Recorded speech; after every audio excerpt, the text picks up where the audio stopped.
संकल्प एपिसोड 8। लेखक रवि रंजन गोस्वामी, वाचिका सिद्धि हैं। सदमा और क्रोध। सूरजभान गुस्से से पागल हो रहे थे। अपने आदमियों के साथ भरी बंदूक लिए आसपास के गांवों में और जंगलों में तलाशते रहे।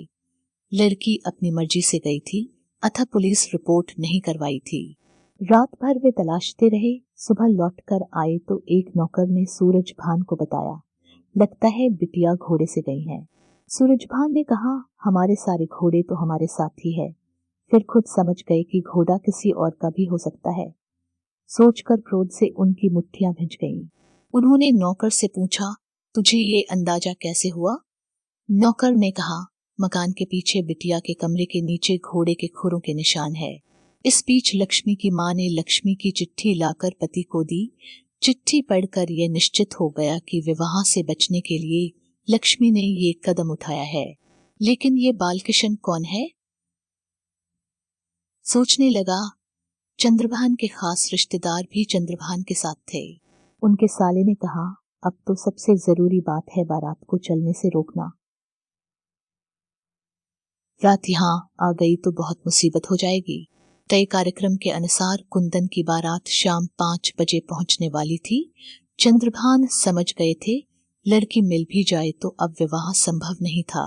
बल्कि उन्हें अफसोस हो रहा था, उन्होंने अपनी बेटी की बात को गंभीरता से नहीं लिया। वह सोच रहा था, 2 जागीरदार रिश्तेदार बनेंगे तो दोनों के हाथ मजबूत होंगे। अब दोनों के बीच रंजिश न हो जाए। कुंदन और कुंदन के घर वाले इसे अपनी बेइज्जती मान सकते थे। सूरजभान ने अपने कुछ खास लोगों को बुला भेजा। वह उनसे सलाह मशवरा करना चाहता था। लड़के पक्ष को क्या और कैसे समझाया जाए कि वे विवाह को रद्द समझे और बारात लेकर न आए। सोचते विचारते दोपहर हो गई। तभी एक नौकर ने आकर चंद्रभान से कहा, मालिक लक्ष्मण आपसे अकेले में कुछ खास बात करना चाहता है। चंद्रभान लक्ष्मण को जानते थे। वह मालिन का लड़का था। उनके बाग में भी वो बसंत के मौसम फूल लेने आया करता था। उन्हें लगा हो ना हो, लक्ष्मण लक्ष्मी के बारे में कोई खबर लाया होगा। उन्होंने अपनी पत्नी को छोड़कर कमरे में उपस्थित लोगों से थोड़ी देर बाहर जाने को कहा और उनके जाने के बाद लक्ष्मण को बुला लिया। लक्ष्मण ने आकर नमस्ते किया और सर झुकाकर खड़ा हो गया। चंद्रभान ने उससे पूछा, क्या बात है? लक्ष्मण ने कहा, कोंच के पंडित गोपीनाथ जी ने आपके लिए एक चिट्ठी भेजी है। ये कहकर उसने कुर्ते की जेब से लिफाफा निकालकर उन्हें दे दिया। वे उनके आदेश की प्रतीक्षा में खड़ा रहा। जागीरदार ने बैठने को कहा। जहां खड़ा था वहीं जमीन पर उकड़ू बैठ गया। चंद्रभान ने लिफाफे को एक सिरे से फाड़कर पत्र निकाला। मोती जैसे सुंदर अक्षरों से लिखा पत्र देखकर उनके मुंह से निकला, अरे ये तो गुरुजी का पत्र है। पत्नी ने कहा, पढ़िए, क्या लिखा है? पत्र में लिखा था, तुम्हारा शुभ चिंतक गोपीनाथ। ज्ञात हुआ विवाह की खुशी में सुबह से वह शराब पीकर था। लक्ष्मण से चंद्रभान का पत्र पाकर कुंदन के धर्महीरू पिता। पत्र पढ़कर चंद्रभान निश्चिंत हो गए। उनका चेहरा दमक उठा।